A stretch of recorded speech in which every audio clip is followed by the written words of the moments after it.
Cette fois c'est la fin, on se retrouve pour une nouvelle vidéo Lego Review aujourd'hui d'une série de mini-figurines à collectionner, plus particulièrement la série basée sur le film Ninjago sorti donc en 2017, référence 71 019, donc une série de figurines qui date un petit peu, néanmoins une série de figurines qui me tient à cœur parce que c'est la seule et unique série de figurines qu'on a sur le thème Ninjago, donc je tenais quand même à vous la présenter avant qu'une série potentiellement basée sur les 15 ans Ninjago potentiellement voilà me sorte. Donc voilà, encore une tout d'abord avec les figurines. Juste ici vous avez la mini-figurine de Kendo Kai qui est une figurine donc exclusive à cette série de mini-figurines comme la plupart des figurines trouvables dans cette série, étant donné que nous avons beaucoup d'éléments exclusifs, notamment la tête qui a une toute nouvelle expression faciale de Kai, un Kai assez énervé juste ici, un seul et unique expression faciale de cette mini-figurine. Pareil, l'armure Kendo qui a le droit donc à une mise à jour en noir. Alors le retour de la coupe de cheveux évidemment dans cette couleur là qui est donc une nouveauté à cette époque là. Pareil, le torse et les jambes eux ne sont pas nouveaux, qui sont repris de sa version film des 7. Je vais donc retirer l'armure pour que vous puissiez un petit peu mieux voir, mais globalement voilà, une très belles impressions au niveau du torse. Voilà, c'est magnifique. Et le logo des ninjas à l'arrière du torse, évidemment, qui sera commun à toutes les figurines des ninjas pour le film. Mais ce n'est pas tout, car la mini-figurine dispose d'un casque Kendo, voilà, plutôt pas mal, une très belle pièce, de magnifiques impressions, notamment le doré et le rouge, trouvables à l'avant du casque. Juste ici, l'arrière de la mini-figurine, même si c'est assez anecdotique, il n'y a rien de trop à dire, pas de détails, pas d'impression. En termes d'accessoires, de bâtons à la Maître Wu. Je l'ai pas dit, mais comme toute figurine de la série, elle vient avec un socle. Juste ici, vous avez la mini-figurine de Nya s'entraînant au Spinjitzu. Alors là, vous êtes en train de regarder votre écran, vous vous dites, mais qu'est-ce qu'il me raconte dans le film? Il y a 0% de Spinjitzu. Ouais, je suis d'accord avec vous, ils ont pas mis de Spinjitzu dans le film. Par contre, ils veulent bien mettre une figurine s'entraînant au Spinjitzu. Cherchez l'erreur. Enfin, on est donc sur, sans doute, la pire mini-figurine de la série. Je dis pas ça parce que c'est un personnage féminin, pas du tout, loin de là. La figurine de Nya est plutôt appréciable, malgré le fait que ce soit la 1000e réédition de la figurine Wukro dans sa version blanche, pardon. Donc voilà, petite tenue Wukro qu'on a déjà beaucoup trop eu, que ce soit dans les sets, dans les polybags, dans les magazines, dans les séries de figurines, c'est pas possible. Voilà, cette tenue, on l'a beaucoup trop de fois. Donc la voir dans la série, c'est encore pire. On aurait pu avoir, quitte à avoir une figurine non canon, car clairement, cette tenue-là n'apparaît ni dans la série, ni dans le film. Quitte à avoir une autre tenue non canon, mettez-nous une IA qui fait de la moto. Ça aura un minimum un lien avec le film. Parce que là, elle ne porte jamais cette tenue, que ce soit ni dans la série, ni dans le film. Je ne vois pas l'intérêt de cette tenue. Néanmoins, donc, on peut retrouver quelques écriteaux, tels que notamment le logo du Wukro, ainsi que marqué Ninja sur la jambe de gauche en ninjargon. Le logo Wukro placardé à l'arrière du dos, la petite expression faciale de Nya juste ici. À savoir, c'est que l'expression faciale de Nya, disponible sur la figurine ici, donc de Wukro, est exclusive à cette figurine. En effet, là je vous ressors une figurine, donc Nya Legacy, juste ici, et ça se voit peut-être pas très bien en vidéo, mais à la droite de la bouche, il y a un petit trait, le pli de la peau. Alors que là, si j'y retourne, il n'y est pas. Il n'y est pas du tout. Donc voilà, ça prouve bien que ces deux têtes sont bel et bien différentes, donc l'expression faciale de Nya en version Wukro est exclusive. A noter que la figurine juste ici dispose de deux katanas marrons qui étaient une utilité pendant 4 ans. En effet, les katanas marrons ont fait leur première apparition avec cette figurine et ainsi que la série de figurines collectionnées en elle-même.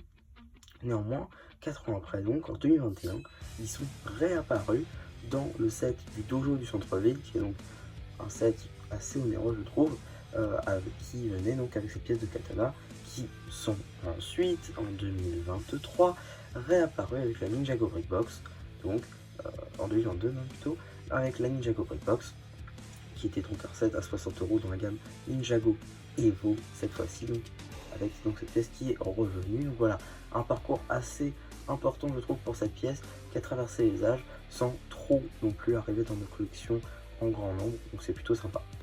Juste ici, nous avons une mini figurine, encore une fois avec son socle.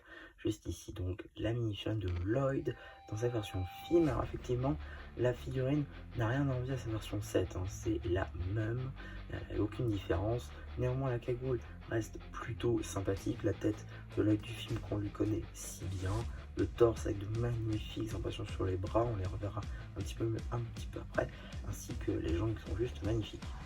Si on va dans le détail, on peut même voir des petits losanges dans la tenue. Alors, ça se voit très peu, mais ça se voit quand même un tout petit peu, voilà, si on prête vraiment l'œil. En tout cas, magnifiques impressions. De même pour les bras, hein, c'est de magnifiques impressions, avec des petites manchettes juste ici, et pareil, les mêmes losanges qu'on peut retrouver juste ici.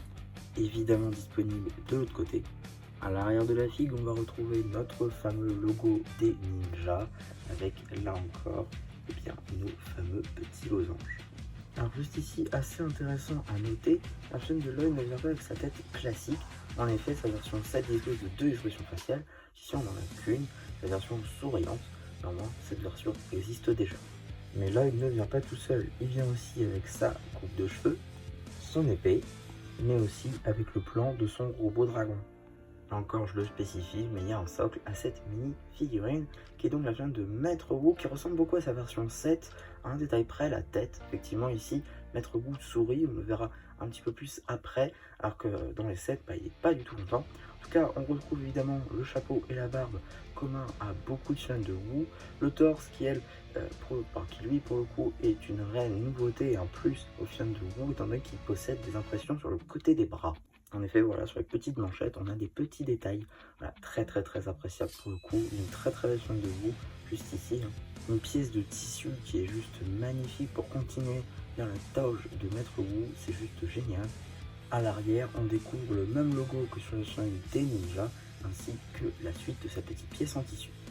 J'ai donc retiré la barbe ainsi que le chapeau pour qu'on puisse apercevoir la seule et unique expression faciale juste ici de cette mini figurine, ainsi que le torse qui est juste magnifique et qui reprend à la perfection la deuxième chaîne de Wu qu'on a eu dans les sets, basée donc sur la saison 1 et la saison 2. C'est assez appréciable comme petit clin d'œil. Et la tête donc avec un Maître Wu qui sourit. Je trouve qu'elle ressemble beaucoup à la tête de Wu Legacy qu'on a eu par la suite. Bon, ça c'est petite précision personnelle. J'ai donc retiré la pièce de tissu afin qu'on puisse apercevoir les petites impressions sur les jambes. Bon, globalement, hein, c'est des jambes en tanne avec des petites impressions sur les pieds. Il n'y a rien sous la petite pièce de tissu, c'est un petit peu dommage. Je pense qu'on aurait pu avoir quelques petits trucs sympas.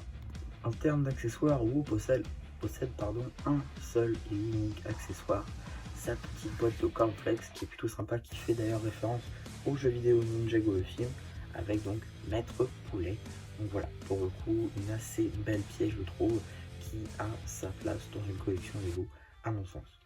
Juste ici, vous avez la chaîne de Garmadon, tout simplement appelée Garmadon. Pas vraiment beaucoup de spécificités sur cette figurine. C'est à mon sens la pire de la série, étant donné que c'est celle qui apporte le moins de nouveautés. On retrouve donc une tête qui est exclusive, je suis d'accord. Le torse, enfin le double torse, le torse ainsi que les jambes, elles, sont retrouvables sur les figurines de Garmadon du film. Et le torse et les jambes, eux, sont retrouvables sur toutes les figurines après de la série, c'est-à-dire saison 8 et saison 9. Le chapeau, lui aussi, est un recolor du nouveau moule apparu pour le film. Là encore, c'est plutôt sympa, mais bon, ça reste assez limité. Pour une fois, on a des impressions à l'arrière du torse, ça c'est appréciable, même si bon, c'est que la ceinture, mais à la limite, pourquoi pas. En termes d'accessoires, ce sera son fameux sceptre, avec cette pièce moulée pour l'occasion de lance, lame, on sait pas trop ce que c'est, on la voit même pas dans la série, ni dans le film, donc bon, voilà, normalement ça reste une pièce assez sympa et un moule spécifique. Puis ici, nous avons la mini-figurine de Jay Walker, ou aussi appelé Jay Civil ou Jay Lycéen tout court, étant donné que nous sommes juste ici sur sa version qu'on peut voir au lycée dans le film, donc Ninjago le film. Effectivement, une chaîne exclusive à cette série, étant donné qu'on retrouve donc une tête exclusive ainsi qu'un torse et des jambes exclusives aussi. Donc pour le coup, de très belles pièces sur cette figurine. Bon, tout d'abord les cheveux de Jay version film, évidemment, une nouvelle expression faciale, un Jay très timide. On retrouve aussi sa fameuse écharpe orange, un torse qu'on verra un peu mieux après, et des jambes assez simples globalement, avec des impressions somme toute assez simples aussi.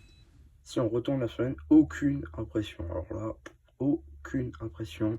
C'est franchement très bizarre, je trouve, qu'il y ait zéro impression à l'arrière des figurines. Je comprends pas en fait.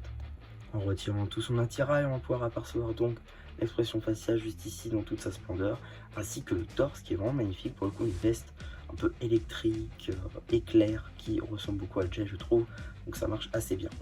En termes d'accessoires, il aura une petite perche à selfie, avec juste ici une taille topographiée et exclusive de son téléphone avec lui en selfie.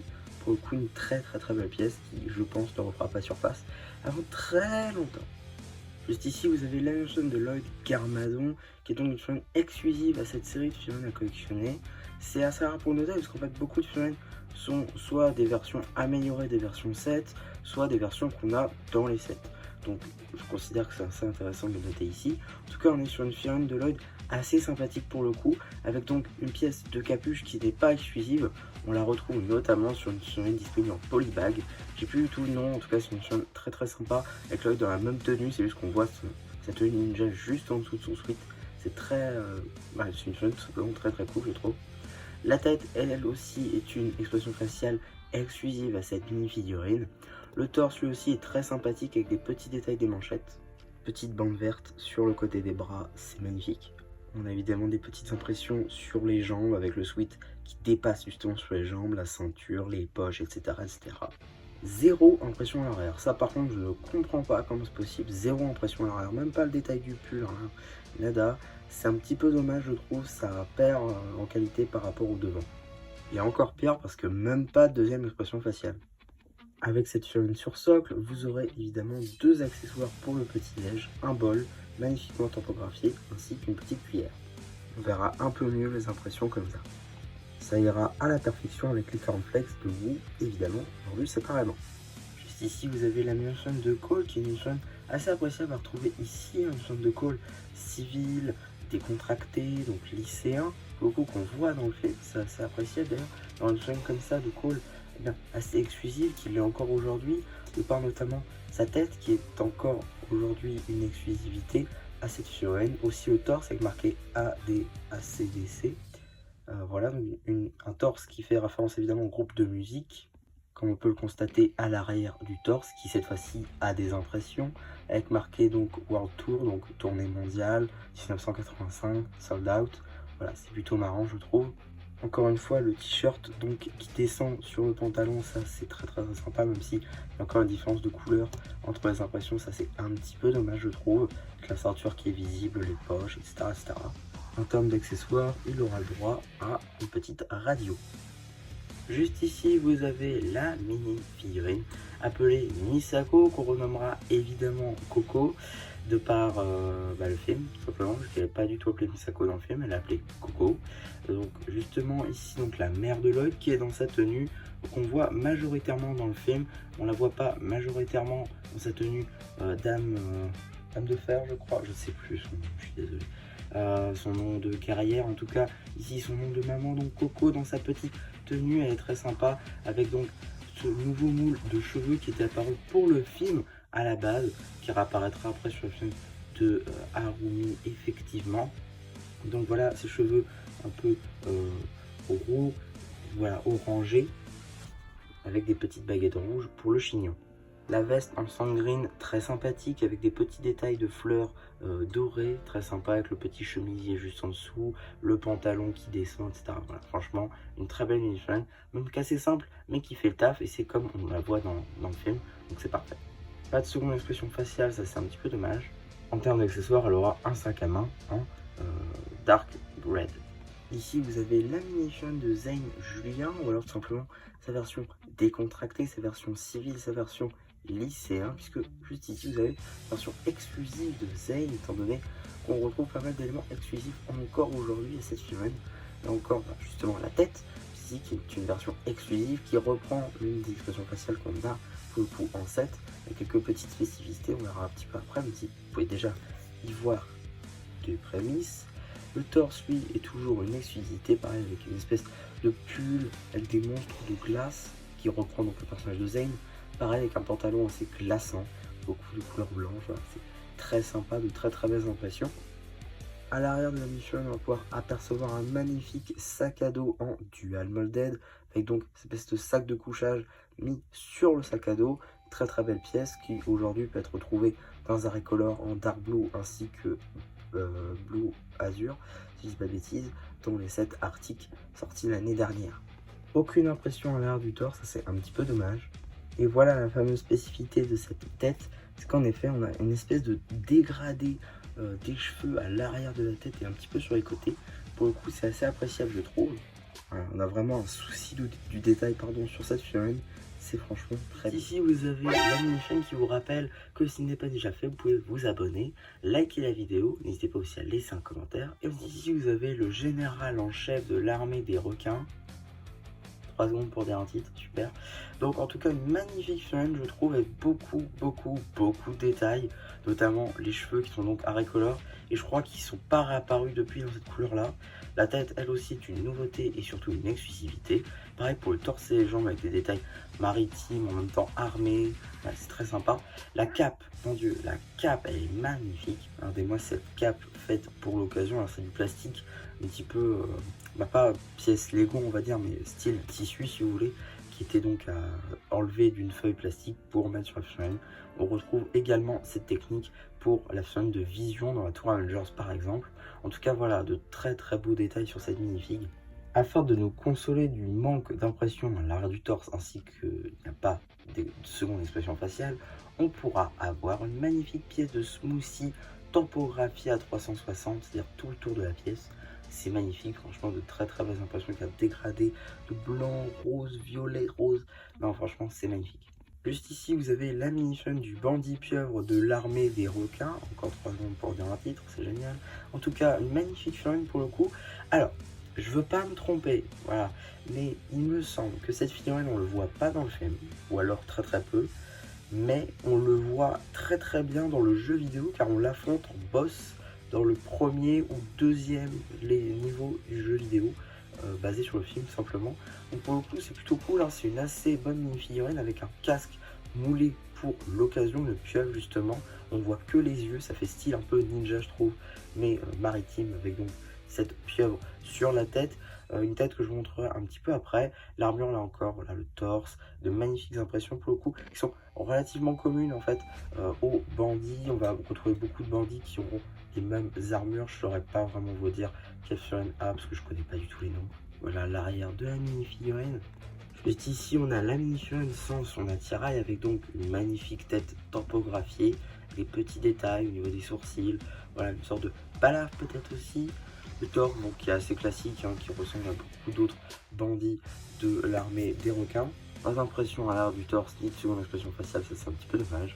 J'aurais aimé revenir sur le moule de la pièce de casque tout simplement, parce que je pense que ça peut être vraiment utilisé en moule de pieuvre tout simplement, qui serait dans l'eau, avec une petite tête dedans de la même couleur en dark orange. Je pense que ça peut bien le faire pour le coup, mais bon ça c'est une petite remarque. En termes d'accessoires, il aura un lance-stud ancienne génération, ainsi qu'un petit poisson argenté. Il sera aussi livré avec des petites recharges sous la forme de petits studs orange transparent. Juste ici, vous avez la mini-chaîne du bandit pêcheur de l'armée des requins. Magnifique figurine là encore d'un bandit de l'armée des requins qu'on n'a pas en set, ce qui fait que c'est une figurine exclusive de par son moule. Juste ici de casque, effectivement ce moule de casque n'est pas apparu après dans les sets du film, ce qui fait donc c'est une exclusivité. Là encore, même remarque que pour la pieuvre, que je vais amener juste ici, voilà, ça marchera mieux comme ça. On a la même chose, hein, c'est-à-dire que le moule de casque peut être utilisé pour faire l'animal en lui-même. Pour revenir sur la mini-figurine, on pourra apercevoir la même pièce d'armure que pour le guerrier pieuvre. Le torse, lui, est différent, de même pour les jambes. La tête aussi est différente. La tête est différente juste ici, avec une balafre qui est plus haut sur l'œil et surtout un personnage féminin. Par contre, à l'arrière, c'est le même constat.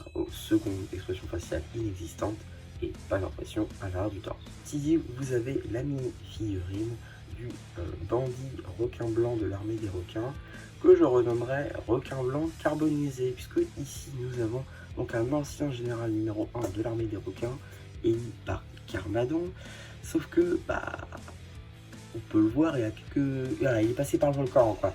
Là on est sur une très belle mission avec de très beaux détails, donc avec une tenue de général un peu carbonisé, on le voit sur ses médailles qui fondent un petit peu.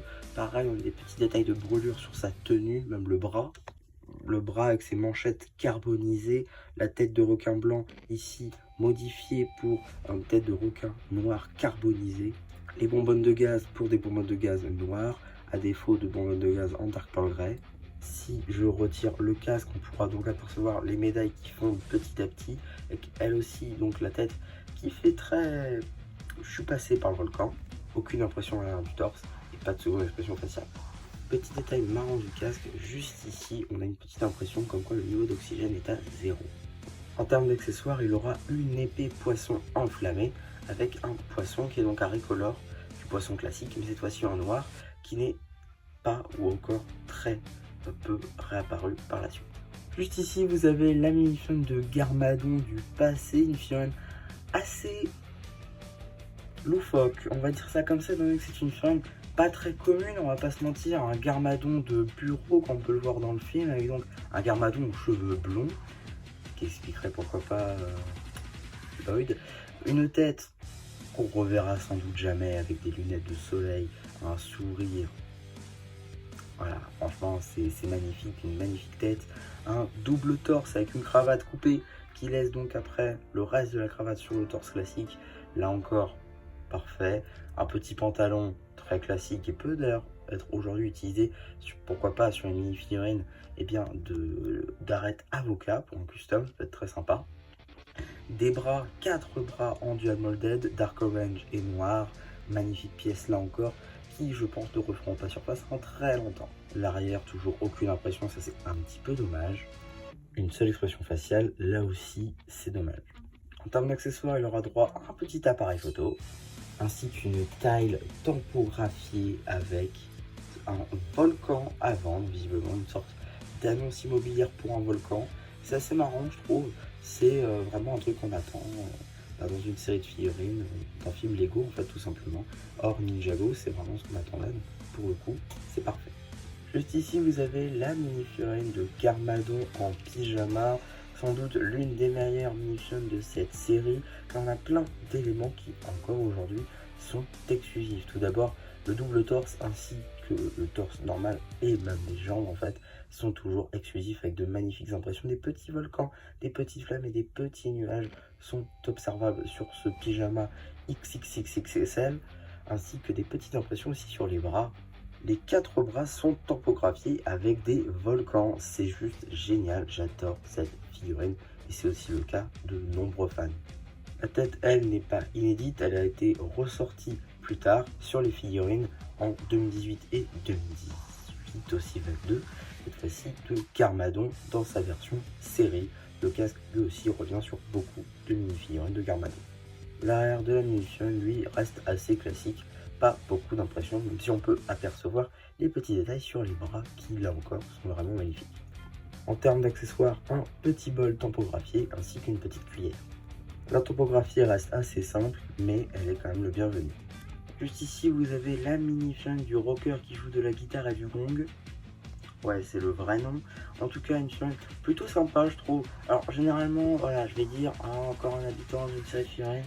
Oui, mais ça, j'avoue, j'aime bien parce qu'elle est plutôt détaillée. J'aime beaucoup avec donc des cheveux qui sont, enfin, un remake, enfin, un recolor en tout cas, les cheveux disponibles sur la mini-figurine du hippie de la série 8, mais cette fois-ci donc avec des cheveux noirs ainsi qu'un bandeau rouge. La tête qui aura droit cette fois-ci à 2 expressions faciales, oui ça existe. Un torse qu'on verra un petit peu mieux après, ainsi que des petites jambes en dual molded, noir et blanc avec de magnifiques impressions, des déchirures au niveau bien, des genoux, voilà les lacets, le bout des chaussures, les petites chaînes, les ceintures, etc. etc. Le bras n'est pas en reste avec une magnifique impression, une sorte de tatouage de dragon avec aussi un petit bracelet, chose qui n'est pas disponible de l'autre côté. Si je retire les cheveux, on peut donc apercevoir la seconde expression faciale et malheureusement pas d'impression à l'arrière du torse. La figurine, elle, vient avec une impression par contre à l'avant cette fois-ci, avec je suppose marqué métal, parce que je sais que le X comme ça, l'avant-dernière lettre c'est un A et la lettre tout à droite c'est un L, donc AL. Je sais que peut-être la première c'est un M. Donc voilà, ça collerait un petit peu avec le rocker. En termes d'accessoires, ça fait donc une petite guitare en rouge avec des petites impressions argentées et blanches. Très sympathique comme détail, je trouve. Il manque peut-être d'un gong s'il en joue. Juste ici, vous avez l'animation de GPL Tech, donc effectivement l'une des scientifiques ou tout simplement ingénieur de l'équipe de Garmadon, une scientifique qu'on voit dans le film, notamment dans la scène du volcan. Une chaîne très très sympa qui fait référence à le film qui était sorti juste avant, et bien c'est-à-dire le film Batman. C'est vrai qu'on a un t-shirt Batman, voilà, ça c'est plutôt sympa, ce qui fait penser qu'on est dans le même univers. On a ensuite donc la petite blouse évidemment hein, de notre fameuse scientifique. Pour le coup, une tête très très sympa. Les cheveux à la Misako, d'ailleurs, ce qui me fait penser à une théorie. On nous vend Coco comme étant la mère de Lloyd, mais on est d'accord, dans la série, c'est Misako la mère de Lloyd. Est-ce que ce serait pas elle plutôt, Misako? Voilà, surtout qu'on voit pas sa tête, au final, on voit que ses grosses lunettes, donc pourquoi pas. En tout cas, on a évidemment sur sa petite blouse marqué GIT. Pour le coup, j'imagine Garmadon Industries Technologies, j'imagine, voilà. Petit stylo aussi dans la blouse. Pas d'impression à l'arrière du torse, néanmoins on peut apercevoir bien les jambes en dual molded, et ça c'est assez appréciable. En termes d'accessoires, elle aura un ordinateur ainsi qu'une petite tasse rouge. Personnellement, j'aurais pensé, parce que là du coup elle n'est pas typographiée, j'aurais grandement apprécié qu'on puisse avoir un petit GIT en noir imprimé dessus, au moins un Garmadon dessus, ça aurait pu être sympa, mais bon, c'est pas grave. Juste ici, vous avez la mini-figurine du chef Sushi, une mini-figurine très sympathique je trouve, avec pas mal de détails, notamment donc la pièce de casque on va dire, même si en soi pas vraiment, c'est juste la pièce de bandeau avec le haut du crâne de notre personnage juste ici, pièce qui sera réapparue après dans la gamme Ninjago avec l'autre chef Sushi, cette fois-ci dans Premier Empire. L'expression faciale, elle, est inédite et est exclusive, de même pour le torse. Les jambes sont, je crois, pas réapparues après. Torse qui possède un arrière détaillé avec des sortes de crevettes peut-être. Voilà, c'est très très sympa je trouve. Vous ne l'aurez pas manqué, mais il s'agit aussi de jambes en dual molded. Le bandeau est lui aussi tampographié avec des petites rainures blanches et noires. En termes d'accessoires, elle aura un couteau ainsi qu'une taille tampographiée ronde 1 par 1 en noir avec une impression de sushi. Ainsi qu'un autre sushi plus long, lui aussi livré avec sa fameuse taille tampographiée. Juste ici, vous avez la mini-figurine de la fille N-Pop, en référence évidemment à Ninjago, parce que c'est de la pop qui vient de Ninjago. En tout cas, une figurine, on va pas se mentir qu'il n'y a pas grand intérêt pour moi à être dans cette série de mini-figurines. Alors effectivement, bon, voilà, on est sur les habitants, voilà. Si je pense qu'une version d'un ninja aurait pu être un peu plus sympathique. En tout cas, on a une figurine qui néanmoins est suffisamment détaillée, je trouve, assez pour noter en tout cas, parce qu'on a une impression à l'arrière du torse, et ouais, je m'en parle, on la verra un petit peu après. En tout cas, on a des cheveux juste ici, un peu, vous savez, rose, bleu, bonbon, pastel, tout ça. Bon, voilà, c'est très girly là encore, une petite expression faciale très girly là encore, je peux pas dire autre chose. On a ensuite un torse qui pour le coup fait plaisir à beaucoup, parce qu'on est ici sur un torse qui fait référence à Unikitty, donc référence au premier film Lego Movie et la grande aventure Lego 2 aussi. On est ensuite sur une petite pièce de jupe qui n'a jamais réellement quitté le catalogue de chez Lego, simplement elle n'intervient pas non plus tous les 4 matins, mais cette fois-ci avec des impressions avec plusieurs couleurs. Ici devant vous avez le vert pastel, sur le côté vous avez du rose pastel, ensuite du jaune pastel, encore du rose et encore du jaune. Donc voilà, petite couleur. Ensuite, juste ici, vous avez des impressions à l'arrière du torse avec des cœurs, des étoiles, des déclinaisons de rose, de bleu, etc., etc. On a aussi des jambes en dual molded. Effectivement, on a une jambe en blanc et en bleu, ainsi qu'une jambe en blanc et en vert. Pour mieux vous montrer le détail, j'ai retiré la jupe. Ici, vous voyez mieux le pattern de couleur. Et juste ici, donc, on a des petites lignes roses et blanches qui s'échangent un petit peu. Ensuite, les bottes, effectivement, en vert avec des petits cœurs. Et aussi en bleu, encore avec des cœurs. Voilà. Pas de seconde expression faciale, on le regrettera évidemment. Et juste ici, en termes d'accessoires, on aura un petit nounours tout rose. Donc voilà pour ces 20 mini figurines que je vous ai présentées en détail. J'espère en tout cas que ça vous aura plu.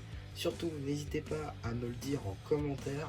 Si c'est le cas, je lis tout et je réponds à tout le monde. Évidemment, n'hésitez pas aussi à liker la vidéo, à vous abonner. Et voilà, mais du coup, si ça vous aura plu, Kyoti, bye bye!